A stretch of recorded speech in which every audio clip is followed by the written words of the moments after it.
Sir వస్తున్నా మా ఏమైనా ఎక్కించుకొని వస్తున్నా సార్. డబ్బులు ఏరే మా అన్న వాళ్ళ ఇంటికాడ పెట్టినా, మా ఇల్లు కులకు పెట్టినాగా.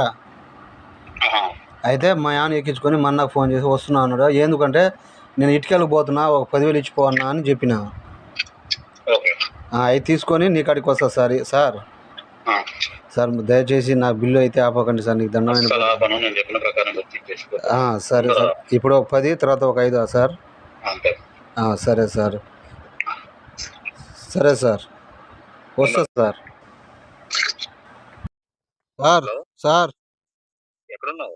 వచ్చినా సార్, బ్యాంక్కి 2 హాఫ్ ఫోటోలు కావాలన్నారు సార్. ఏదో ఏలుముద్ర మా ఫస్ట్ ఏలుముద్ర పెట్టింది, ఇప్పుడే సంతకం పెట్టింది సార్. అయితే 2 పాస్ ఫోటోలు తీసుకొని రా అని అంటే ఇంటికి వచ్చిన 2 పాస్ ఫోటోలు తీసుకొని మిమ్మల్ని ఇప్పుడు వస్తున్నా సార్. బ్యాంక్ పోయితే మళ్ళీ వెనక్కి పంపిస్తే Aadhaar card, bank account, 2 pass ఫోటోలు తీసుకున్నా. ఇప్పుడు బ్యాంక్కి పోతున్నా సార్.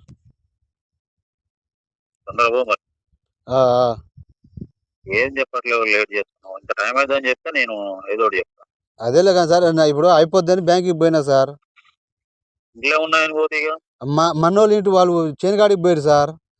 మొన్న బర్త్డే తీసుకోలే, ఆడ ఇల్లు కుళ్ళకు పెట్టినా, ఆడ పెడదామని తీసుకోలే, బ్యాంకులోనే ఉంచిన. సరే సార్. పని చేయి మరి. సార్ తీసుకొని రేపు వస్తావా? నెడిజల్ వస్తావా? నేడించలా సార్? నేడించలో వచ్చి ఆడ ఫోన్ చేయండి సార్. నెడింజల్లో వచ్చి నెడింజల్ రాగానే ఫోన్ చేయి. వస్తావా నెడింజల్ అయితే? రేపు వస్తా సార్. ఇవాళ వస్తావా? ఇవాళ కుదరదులేదు సార్, ఈ బ్యాంక్కి పోయి ఇప్పుడు టైం ఎంత సార్, సంతకం పెట్టి చేసేసరికి టైం అవుతుంది సార్. మరి అయిపోయినాక ఒకసారి ఫోన్ చేయి. చేస్తా సార్. నేనే ఉన్నా జాంతాలు, ఇంకా పోలేదు, పోదామని బయటికి వెళ్తున్నా. అయిపోయినాక ఫోన్ చేయి. సరే సార్, ఓకే సార్.